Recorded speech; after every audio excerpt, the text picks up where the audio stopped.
Israel and Lebanon have held historic talks in Washington, marking the first high-level diplomatic contact between the countries in over 30 years. US mediators acknowledged it's only the beginning of a long process. The Iran-backed militia Hezbollah was not party to the talks and said it would not abide by any agreement. The meeting comes a week into the fragile two-week ceasefire between the US, Israel and Iran. There's signs those peace talks could start up again, but no plans have been confirmed. Chantel Al-Khoury is in our Washington bureau and joins us now. Chantel, what came out of that meeting between officials from Israel and Lebanon? Well, Gemma, these direct talks between Lebanon and Israel are highly unusual. As you mentioned, they're the first of their kind since 1993. The meeting went for around 2 hours, and it was always highly unlikely that there would be any kind of big breakthrough out of this meeting. But we know that the US State Department has said that both Israel and Lebanon have agreed to launch direct negotiations. The US has also said that they want to continue to mediate between both countries and broker any sort of ceasefire.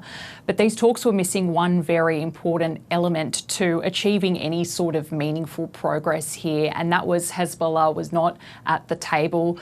They also said that they wouldn't abide by any sort of agreement if one was made. Israel also said before this meeting that there would be no ceasefire with Hezbollah, and we know that the Lebanese government don't have control over the group and have limited ability to disarm them, which is what Israel is seeking here. We know that when the war in Iran began, Hezbollah joined in backing up Iran by launching missiles into Israel. Israel has since invaded southern Lebanon, displacing more than 1.1 million people and killing more than 2,000.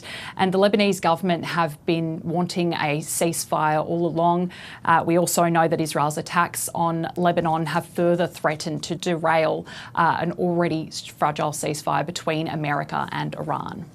In the meantime, Chantel, there are some signs that these collapsed talks between the US and Iran could be resurrected. Yeah, that's right. We heard from US President Donald Trump, who is saying that those talks with Iran could resume in Pakistan in the next 2 days. That comes after there was no sort of agreement made at those talks on the weekend between Iran and the US in Islamabad. He's told the New York Post that, quote, something could be happening over the next 2 days and we're more inclined to go there. We know that Gulf, Pakistani and Iranian officials have also said that negotiating teams from both the US and Iran could return to Pakistan later this week. We heard from the Vice President, JD Vance, a little bit earlier about this. Take a listen.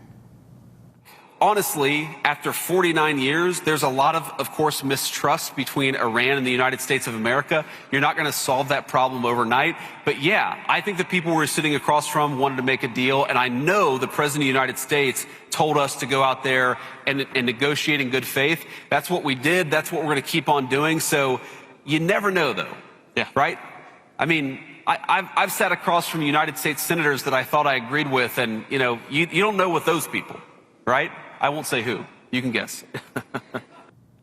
Meanwhile, the US has continued its blockade on Iranian ports. We know that most ships weren't moving through the Strait of Hormuz because of Iran's closure over a month ago.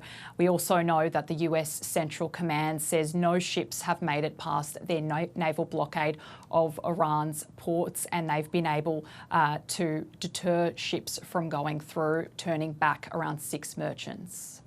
Chantel Al-Khoury at our Washington bureau there. Thank you.